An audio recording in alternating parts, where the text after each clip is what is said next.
Hello everybody, this video will teach you how to practice your 251 rootless voicings effectively.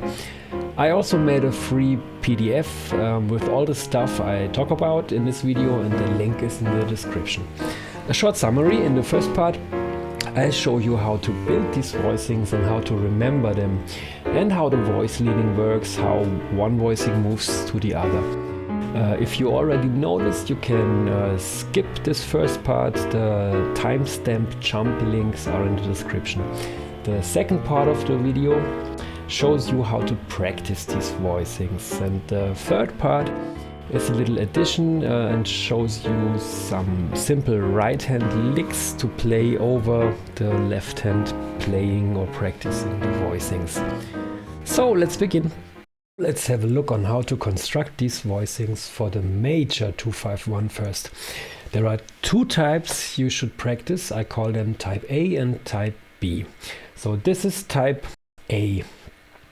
The minor 7 voicing. So let's assume we are in C. The D minor 7 voicing for the 2 chord of the 251 can be seen as a major 7 chord. So this is F major 7. Built on the minor third of the chord. So our root is D, we look for the minor third, F, and we play a 4-note major 7 chord.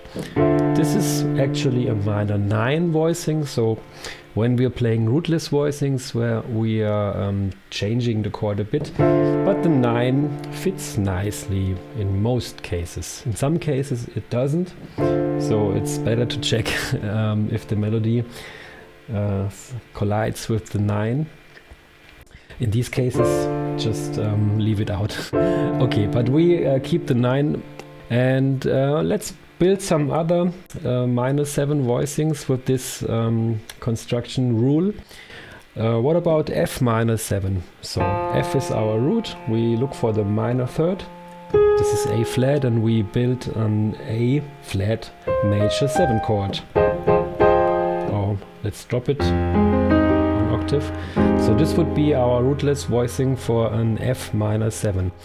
What about A flat minor 7? So we look for the minor third. This is the key B, which is actually C flat, but let's keep it simple. And so we play a B major 7 chord above. This would be our A flat minor 7 rootless voicing.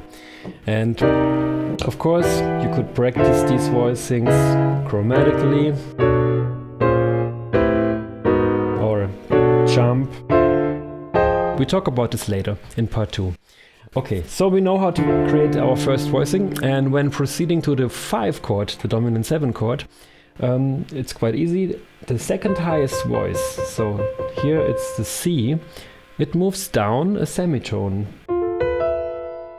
And of course the bass moves down a perfect fifth. And so this is this movement.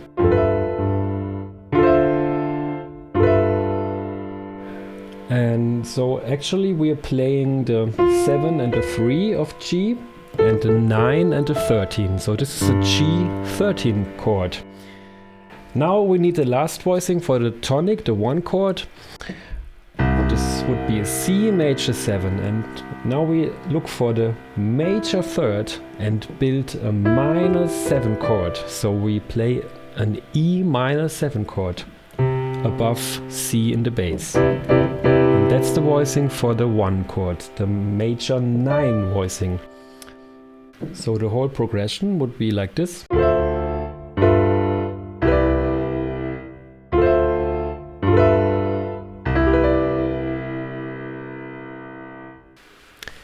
If we play the 1 chord for a whole bar or even 2 bars, we can add a little inner voice movement by just dropping the major 7 to the 6. So this works also. It's a C6-9 voicing. It's functionally the same. So we could play the whole progression like this. D minor 7, G7, C major 7, C6-9. Let's play another progression, maybe in bossa nova style with the same type of voicing in F.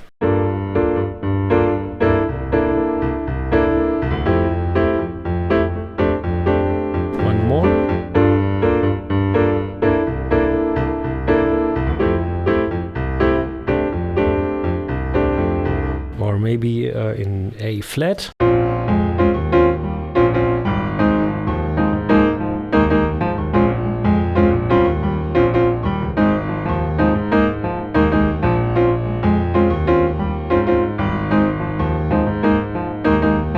Or last one, maybe we play it in G flat, so it would be.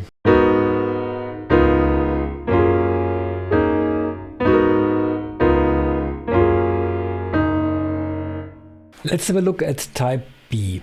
The voicing for the minor 7 chord is basically the minor triad, but we replace the root with its diatonic neighbors. So one, the note below and the note above. Instead of D, F, A, we play C, E, F, A. So we replace the one with its neighbors. So this is the voicing, and this, of course, this is an inversion of the type A voicing.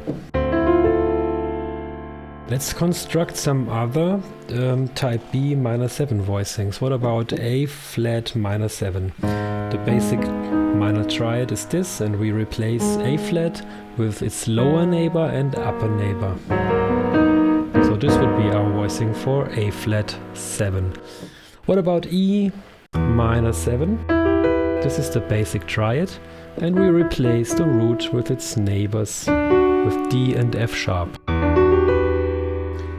Now the next chord in the 2-5 progression is our dominant 7, the 5 chord. And this is quite easy. We just move the lowest voice of the minor 7 chord down a semitone. And so in C, we just move the C down to B. And we have the 2-5 in C. So D minor 7 to G7. Let's practice some other 2-5s. What about F minor to B flat 7? F minor, this is the basic triad. This would be our rootless voicing. So we just drop the lowest voice. E flat to D for the B flat 7 voicing, which is actually B flat 13. Another one, E minor 7 to A7. E minor 7 basic triad, and replace the root with its neighbors. And now we just move the lowest voice down to C sharp for the A7 or A13 voicing.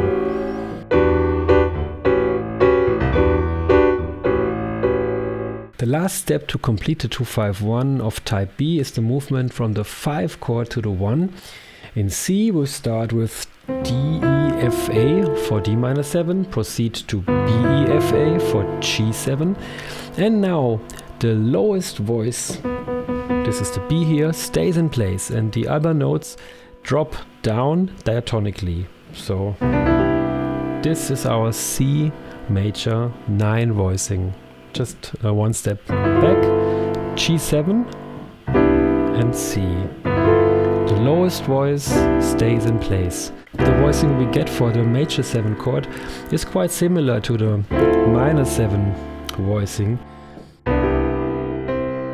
If we start from the major triad, the root is replaced with its lower and upper neighbor. So just some other major 7 voicings. What about F major 7? So this is the basic triad, and we play the lower and upper neighbor. Or E flat major 7, basic triad. So this is the voicing for E flat major 7. So let's play the whole 2-5-1 of type B. In C, we start with D minor 7.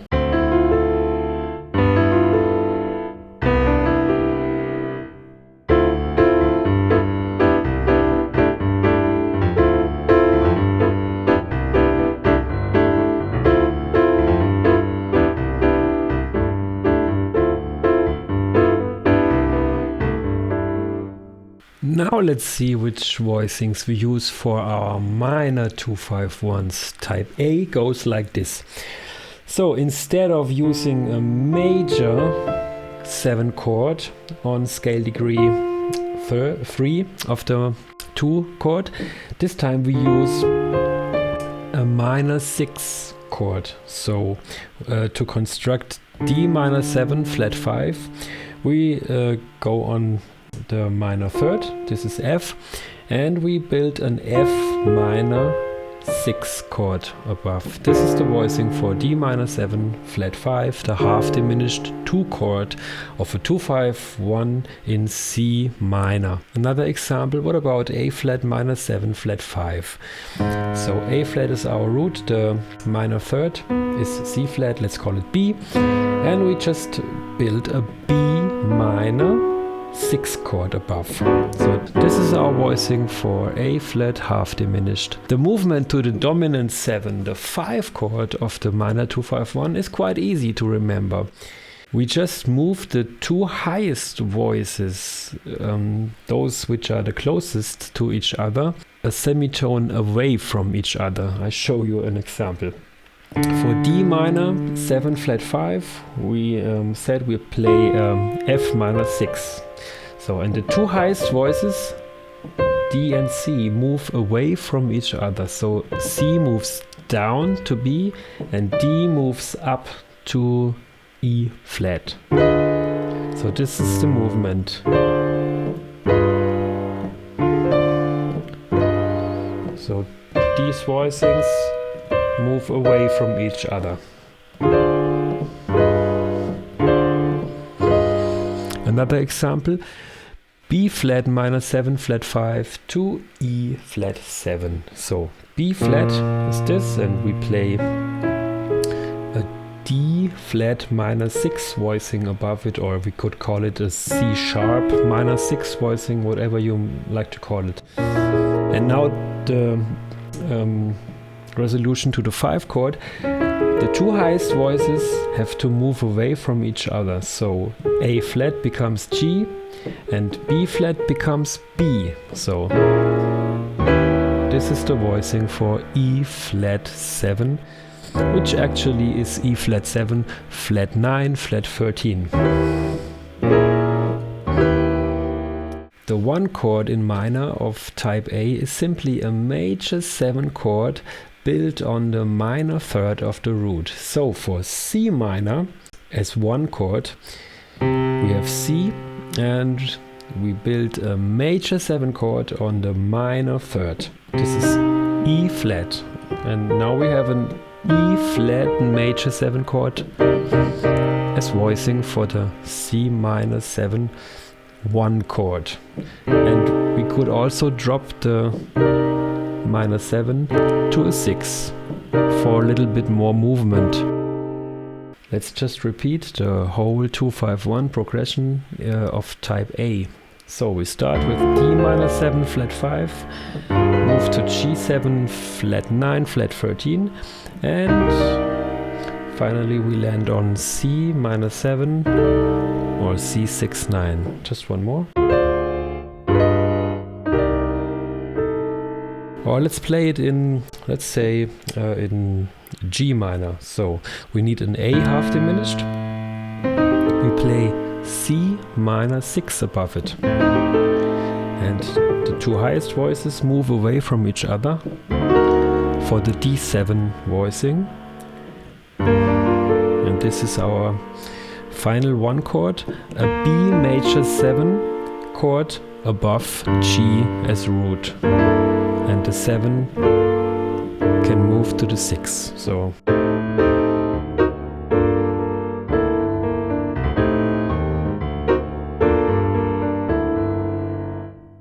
what about type B in minor? The 2 chord is very easy to remember. Play a diminished triad and add the 7th 2 semitones below. So let's practice it. Let's say we want to play D half diminished or D minor 7 flat 5. So we play a D diminished triad and add C below. This is our voicing for the D half diminished. Another one, what about A flat minor 7 flat 5? So we have A flat, we play a diminished triad and add the note 2 semitones below the root. This is G flat. So this is our voicing. Another one, what about C sharp -7 flat 5? So we play the diminished triad and we add B below. It took me quite a while to get used to these shapes, so it's really good to practice them.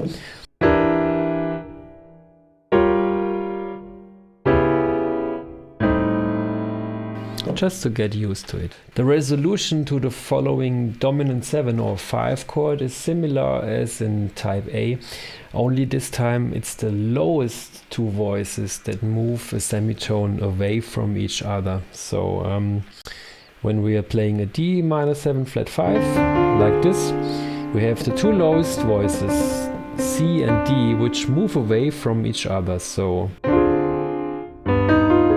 this is our result. This is the G7 flat 9 flat 13 chord. So just once.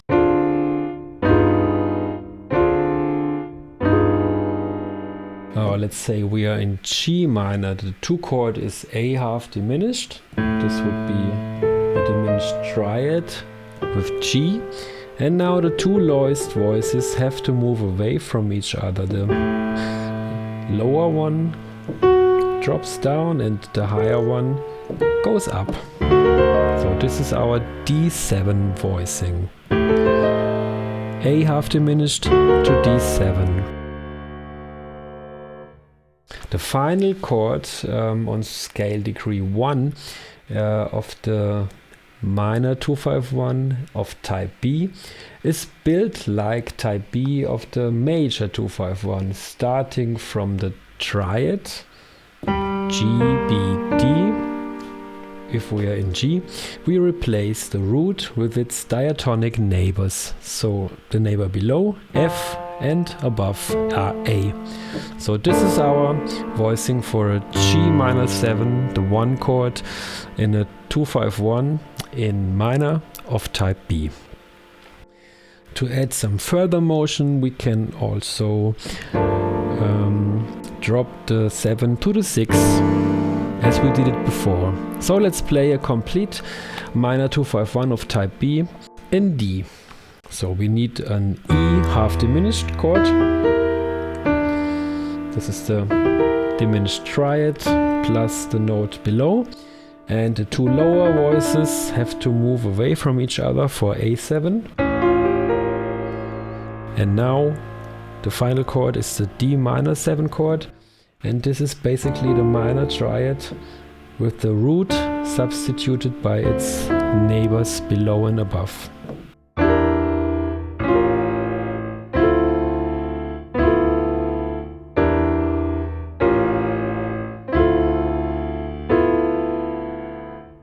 So how to practice this all in all 12 keys? Some people like to practice following the circle of fifths. So maybe they play D minor, G7 to C, and now they jump up a fifth. Again up a fifth.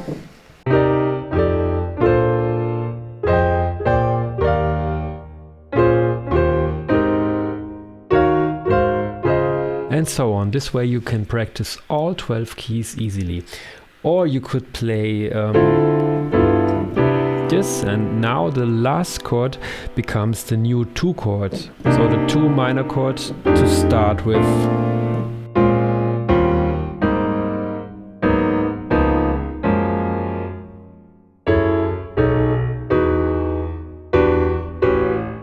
And now we have been around the circle of fifths once, and we jump up a semitone to play the other 6 keys. And so on. Another way to practice would be to shift through all 12 keys chromatically. You can, after playing 1 key, you could jump up a minor third, and like this. Minor third up. You go through all keys in upwards motion. Or you just jump up a semitone, and this way you move down. Semitone up means since we're moving down in key.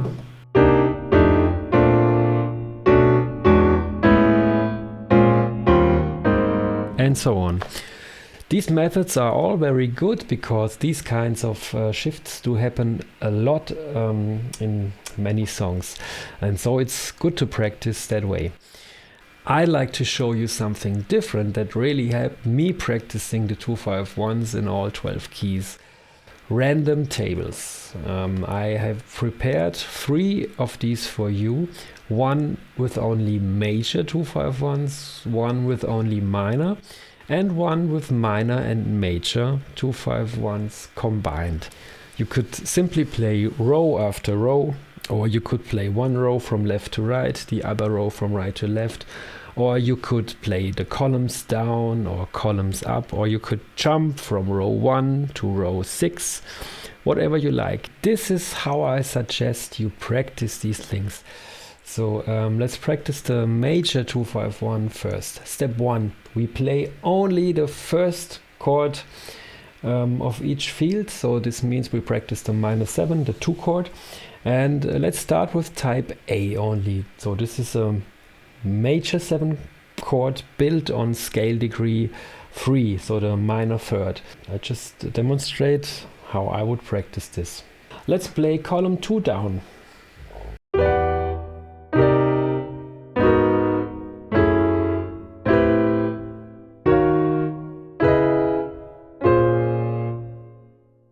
Now step 2, let's play minor 7 chords of type B. This is the root position minor triad, but the root is replaced with its neighbors. So what about the first column?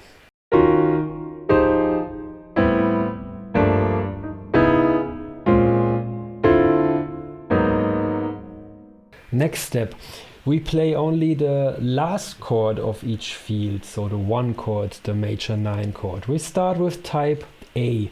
What about the last column?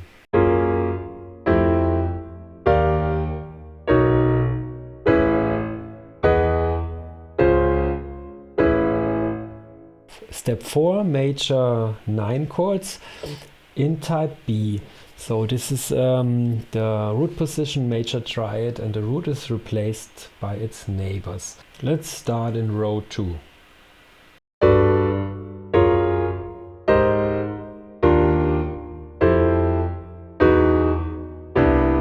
Now let's play a whole 2-5-1 of type A. I start in column 2.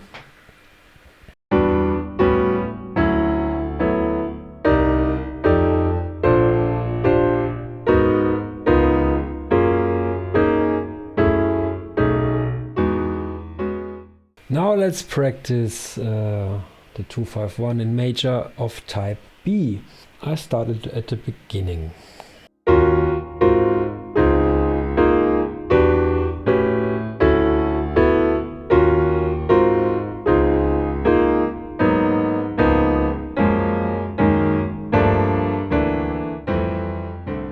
And the last step would be to play either type A or type B, whatever is closest to the last position, so to minimize movement between the different keys. Let's play the first column down. So F minor 7, we have to make a little jump. So, and the A minor, this A minor is closest. Now we stay here. C sharp minor. So from F we go to this C sharp minor.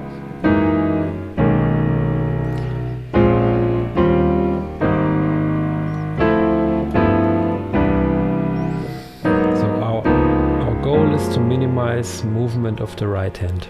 So let's practice our 2-5-1s in minor. Step 1. Only the minor 7 flat 5 voicing of type A. We use the second column down.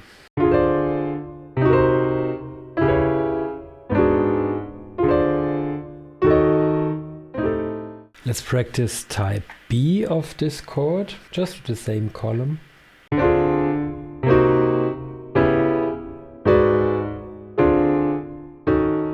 step 3.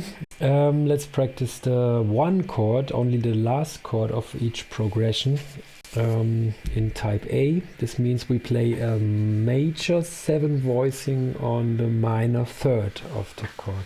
Let's play the first column down. So we start with D minor 7.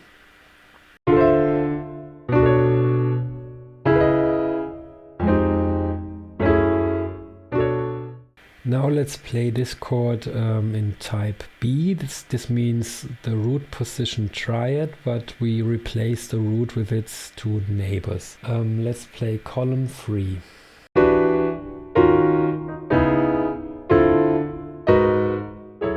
Now let's play the whole 2-5-1 of type A. Column 1.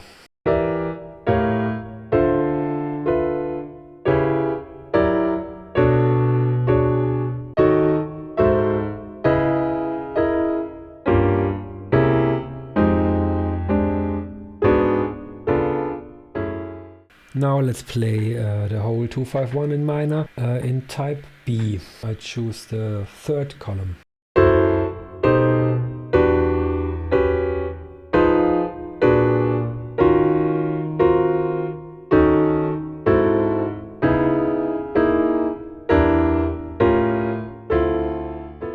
And now we mix type A and type B, whatever is closest, to minimize the movement. Let's play the first column from bottom to top.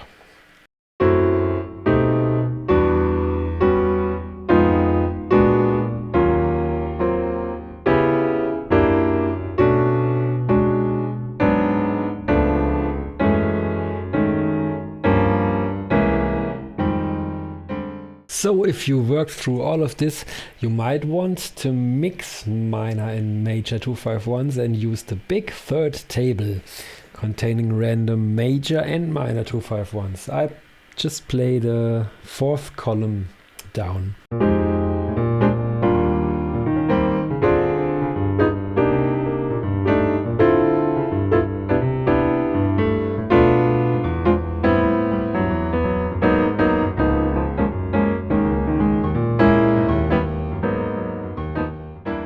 So if you feel you've mastered these voicings and can play them in every key without too much thinking, which takes time, don't hurry, you could try to play some simple lines or licks with your right hand while playing the voicings with your left hand. So lick number 1 is this. The left hand just plays our progression, maybe just in half notes.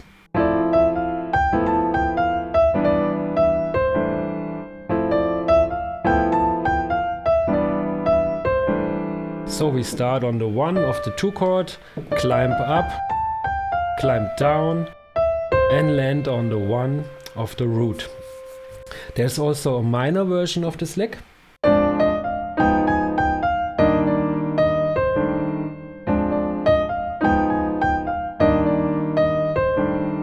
So now we can practice it using our random tables. I just play the first row.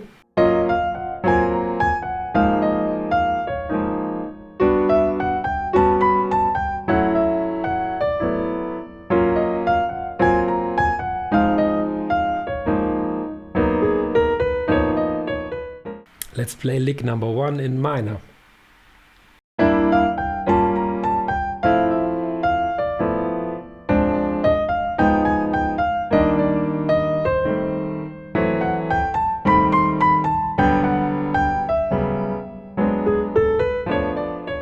This is lick number 2. We start on the 3rd of the 2 chord, climb up and climb down to reach the 5th of the 1 chord. Just once more. There's also a minor version of it.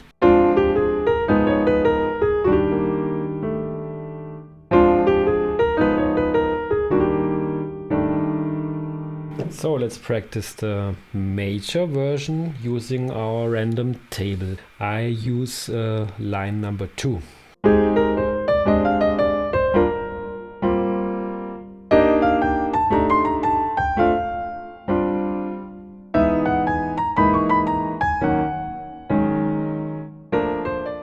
Let's do the same thing with the minor version of this lick. I'm also using table row 2.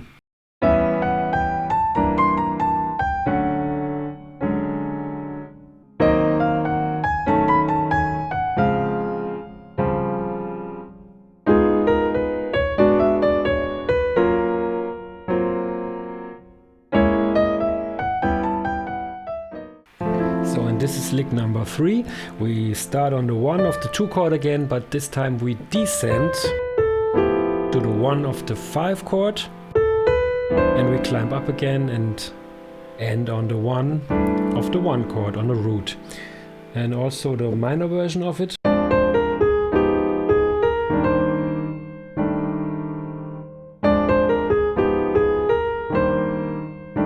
So let's practice the major version.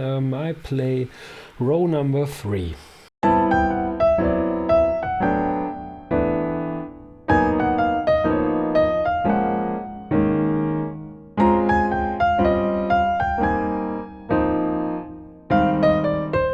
Now the minor version, also row number 3 in the minor table.